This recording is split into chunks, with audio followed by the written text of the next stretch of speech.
Welcome to the first midweek series from the best book ever. We will be reading the story of Ruth, one chapter per week, and I will try to give you something to think about each week.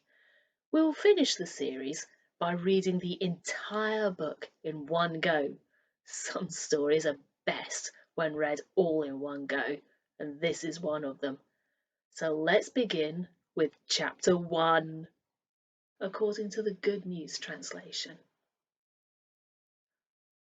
Long ago, in the days before Israel had a king, there was a famine in the land. So a man named Elimelech, who belonged to the clan of Ephraim and who lived in Bethlehem in Judah, went with his wife Naomi and their two sons, Machlon and Chilion, to live for a while in the country of Moab. While they were living there, Elimelech died, and Naomi was left alone with her two sons, who married Moabite women, Orpah and Ruth. About 10 years later, Machlon and Chilion also died, and Naomi was left all alone, without husband or sons.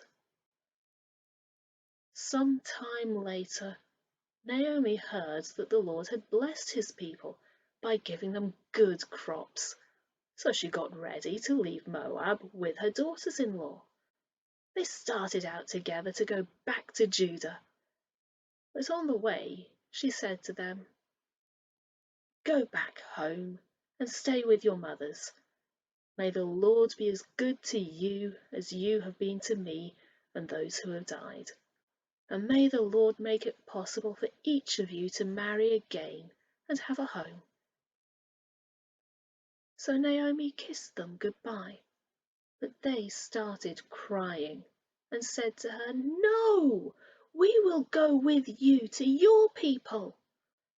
"You must go back, my daughters," Naomi answered. "Why do you want to come with me?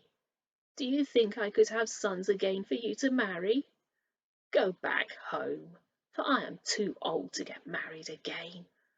Even if I thought there was still hope, and so got married tonight and had sons, would you wait until they had grown up? Would this keep you from marrying someone else? No, my daughters, you know that's impossible. The Lord has turned against me, and I feel very sorry for you." Again they started crying. Then Orpah kissed her mother-in-law goodbye and went back home. But Ruth held on to her. So Naomi said to her, "Ruth, your sister-in-law has gone back to her people and to her God. Go back home with her." But Ruth answered, "Don't ask me to leave you. Let me go with you. Wherever you go, I will go. Wherever you live, I will live. Your people will be my people, and your God will be my God. Wherever you die, I will die. That is where I will be buried. Oh, may the Lord's worst punishment come upon me if I let anything but death separate me from you." When Naomi saw that Ruth was determined to go with her, she said nothing more. They went on until they came to Bethlehem. When they arrived, the whole town became excited, and the women there exclaimed, "Is it really Naomi?"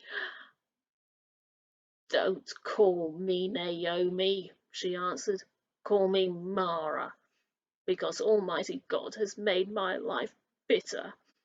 When I left, I had plenty, but the Lord has brought me back without a thing.